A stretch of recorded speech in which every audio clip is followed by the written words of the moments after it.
Hello, this is Abby Jo at Forgotten Way Farms, and in today's video, I'm showing you how I make a Greek-style yogurt at home with some sweet, healthy treats like frozen yogurt, chocolate whole wheat cookies, ice cream bars, and yogurt parfaits.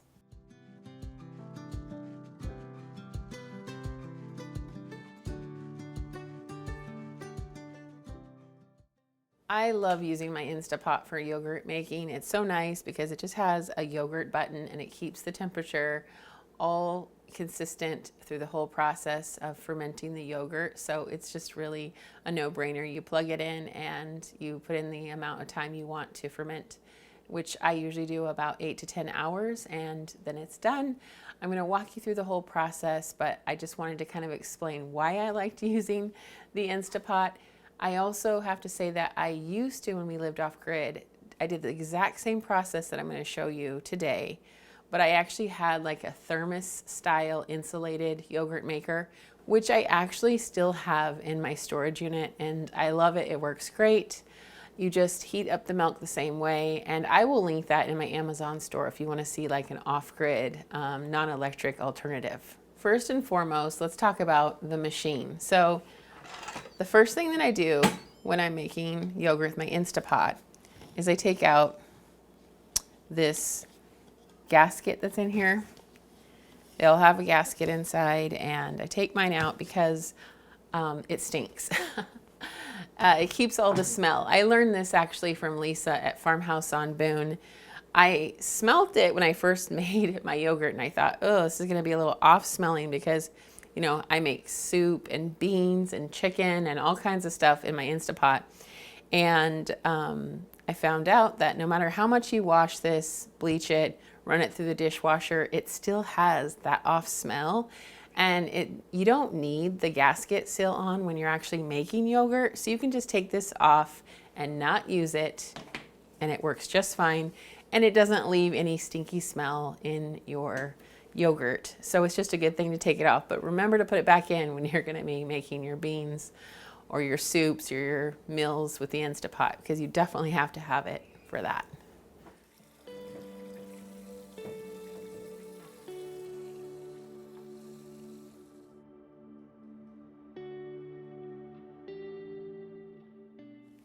So one of the first things that I like to do is just make sure that everything's been washed and it's real clean, especially after taking out the seal.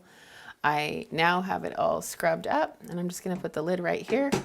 There are 3 ways that you can start your yogurt, and that is simply just going to the grocery store and getting a plain yogurt for your starter and using about a 1/4 cup for about 1/2 gallon of milk, and you just mix that in when the temperature is right. And I'm going to walk you through all of this, but I'm just telling you what you could use for a starter. That's probably the simplest, easiest way to start your yogurt. But after you have your yogurt made and you start making it every week, you can start saving that starter and freezing it. And that's what I do. I love to freeze my starter because it's already in the freezer, and if I forget, I just have it on hand, and it's a really great way to inoculate your next batch of yogurt. So the first step we're going to do here in making yogurt is we're going to take this milk, pour it into our Instapot, and we're going to heat this milk up to 180 degrees. The reason that we're doing that is to kill off any unwelcome bacteria that might compete with the yogurt making.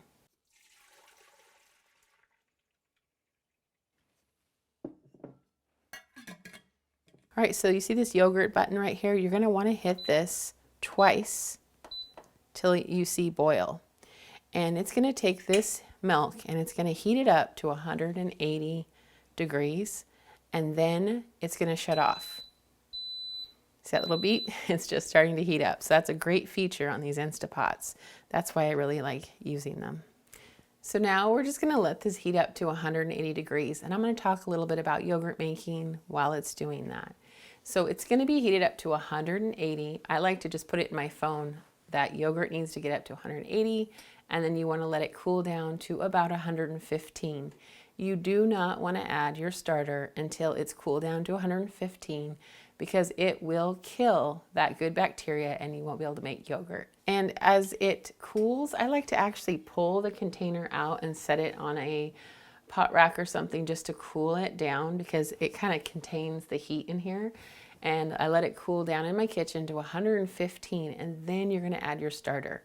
You're probably wondering if this is still frozen. I like to let this defrost, but sometimes I don't have time, and I just plunk it right into that 115, and I stir it until it's dissolved, and then I put the lid on, and I put the timer for 8 to 10 hours, and that yogurt will sit there and inoculate for the 8 to 10 hours.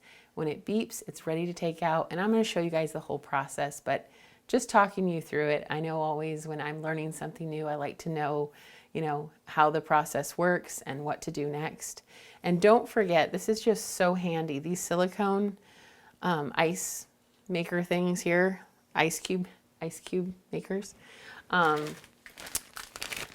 wonderful. You can just fill up a whole sack full of starter, and it's just absolutely wonderful to have in your freezer because you can make yogurt anytime. And I make yogurt about once a week. So I'm going to tell you my little secret on how I make a really good thick Greek yogurt, and I don't use any thickeners or gelatin. And it's all in this amazing little tool that my daughter-in-law told me about. So this is a shout out to you, Lauren, but this is life-changing. It's the Euro cuisine, and all you do is pour your yogurt in here, and it strains it out all night while it's in the fridge. So it's staying cold, it's straining. You could do this with cheesecloth, and by all means, go ahead and do that if that's what you want to do. But it's really hard to suspend cheesecloth in the refrigerator and get a nice thick Greek style yogurt. You could do it out like in a cool room. If you could have a cool room, it might work that way too. But the more that it's not, the more that like it's out of the refrigerator, it kind of like actually turns more into like a cheese. So this has been so handy. It was like about 28 bucks, I think, on Amazon. I will definitely link it in my Amazon store. At first, I was not sure about buying it because I was like, oh, I just don't want to buy something that I might not use. And I bought it, and I use it every single week, and I love it because I really like that thick yogurt. And when I'm making like a yogurt bowl, it's great to have the little bit of a thinner yogurt when you're making a smoothie or something like that.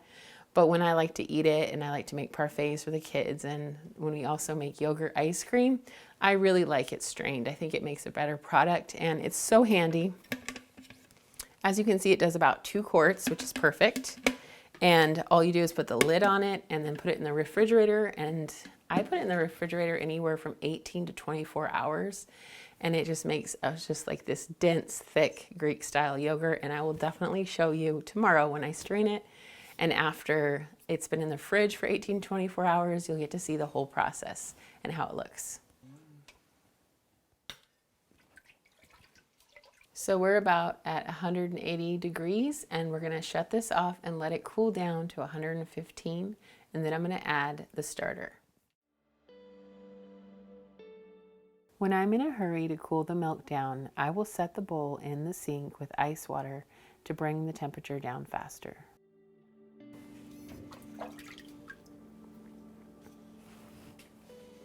All right, so when this is cooled down, you can add your starter. So I'm going to add my starter right here. I'm just going to put that right into that warm milk at 115. And I'm going to stir it in until it's all just incorporated and smooth and defrosted.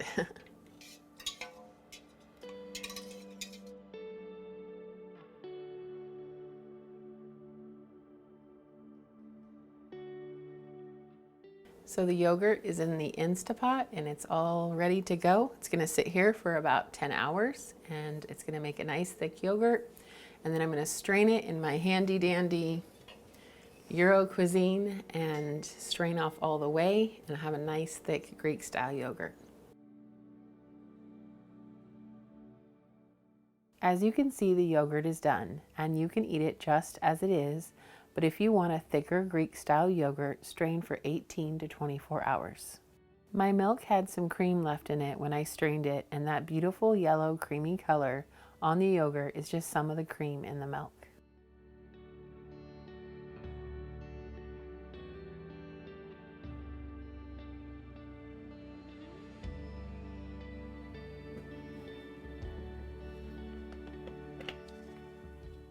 All right, it's been 48 hours, and usually I only keep my yogurt in there for about 18 to 24, but I got a little busy and it was in the fridge for 48 hours. And so that's not that big of a deal, but I want to show you how much whey came off of this. And that whey coming off makes this thick Greek style yogurt here, and it's beautiful. It's so thick, it's almost like cheese right now. I'm going to flip this in a minute, show you how beautiful it is. But at 18 to 24 hours, it's just really nice and creamy and thick. This is actually 48 hours, so it's like actually kind of a stiffer yogurt cheese almost. But I love it at this stage because then I can even just whip in a little bit of vanilla and cream if I want to, just to kind of make it creamier. And that's when I start using it. So the things that I like to use for our yogurt is making yogurt parfaits. Those are absolutely our favorite. We just put the yogurt and some fruit and granola. That's a daily breakfast thing that we do. For summertime, I just love our French Greek yogurt recipe for cake. And it's just really nice because it just takes yogurt, and we make yogurt once a week. So we always have the ingredients on hand.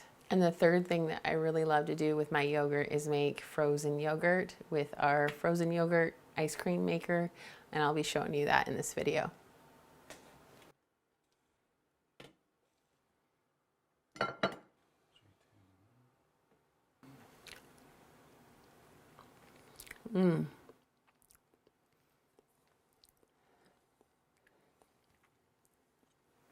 That's so good. It's just really thick and creamy, just nice and tart, but not like over tart. I think I had it in the Instapot for 10 hours. It was perfect for me. Some people like it a little less, some people like it a little bit more, but it just, the texture is incredible, especially with the whey out of it. I feel like it just kind of gives it this like real creamy, thick, decadent taste to it. When making parfaits, I love to use our home canned fruits.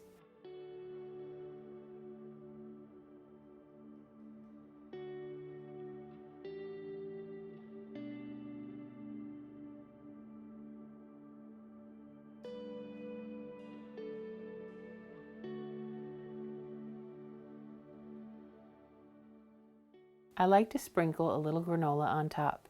I will link our homemade granola recipe from our last video in the description box and in the comments.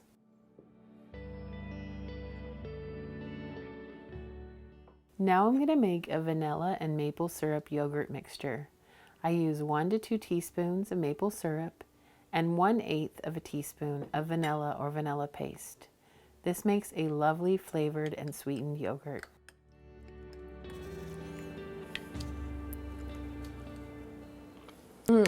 Yeah, this is so good and creamy.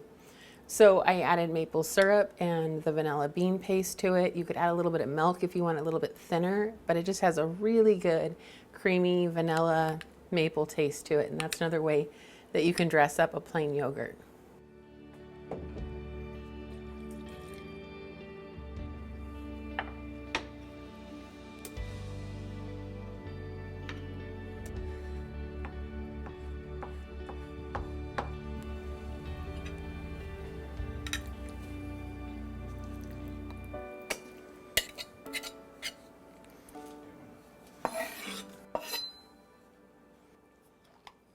I'm chopping up these home canned peaches to add to the Greek yogurt. I'm also adding 1 teaspoon of vanilla paste, about 1/4 cup of maple syrup, and about 1/2 to 1 cup of cream. Mix until well combined, and you will have a yogurt mixture ready to be frozen. Now we're going to freeze this beautiful, thick peach Greek yogurt in this wonderful frozen yogurt sorbet ice cream maker. I bought this a long time ago, and I have it in my Amazon store if you're interested. But I did want to tell you a little story. This identical one that I bought online, my daughter found one at a thrift store for $10. So maybe you will score on one at a thrift store. That was such a good deal, but I did buy mine, and I use it every summer, and well, I use it all year round, but I noticed that I do tend to use it more during the summer and fall. And I love it. It's just, it works great. But you can also just freeze in a pan in the freezer. That also works. I just think it kind of makes more of a creamier consistency with an ice cream maker. I grew up with my grandma and having the old-fashioned ice cream maker, the crank one and the electric one that she would sit in her sink, and it would go all afternoon with the ice all around it, and she would make us homemade ice cream. So I grew up with that, and I love homemade ice cream, homemade frozen yogurt, sorbet. It's just such a wonderful memory of my grandma making that, and I still to this day love making it for my family. And the concept with this is you take this right here and you put it in the freezer. So this bowl is frozen, and you stick it in here, and then you just stick this in there, turn it on, and it's just going to turn that ice cream. The exact same concept of, you know, the other ice cream makers, the more old-fashioned ones where you put the ice and the salt and the ice and the salt, and it's the same concept but just a little bit easier, and you don't have to buy the ice and the salt.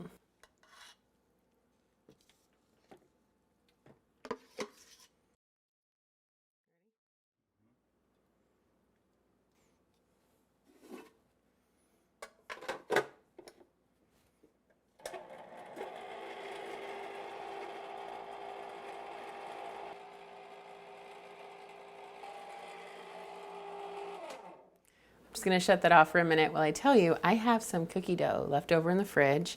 This is my cookie dough that I have on the blog, and also I did a video on it using whole wheat. This is my double or triple chocolate whole wheat cookie, and I have some in the fridge.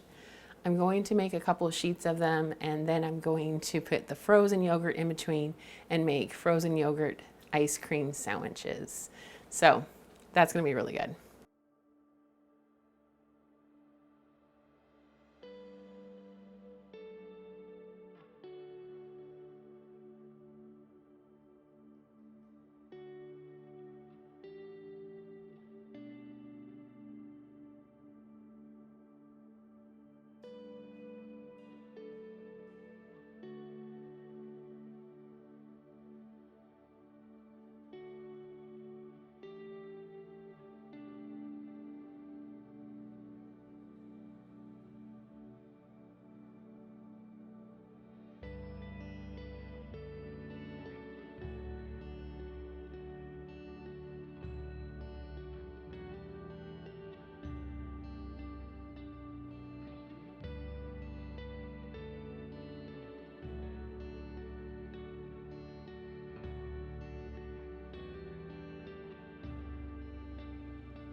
I use a canning ring with some saran wrap to make the frozen yogurt patties, and then I sandwich between two cookies. Wrap it in plastic or wax paper and put them in the freezer until they're firm.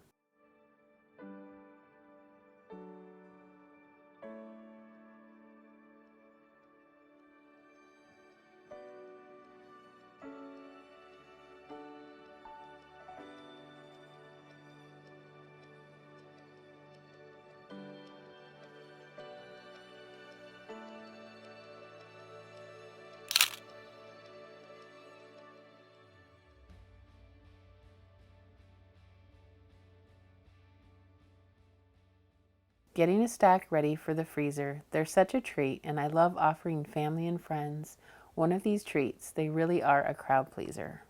The peach frozen yogurt is a favorite flavor at our home, along with mango and strawberry, but you can really add anything that you like to the frozen yogurt and make your own favorite flavor that you love.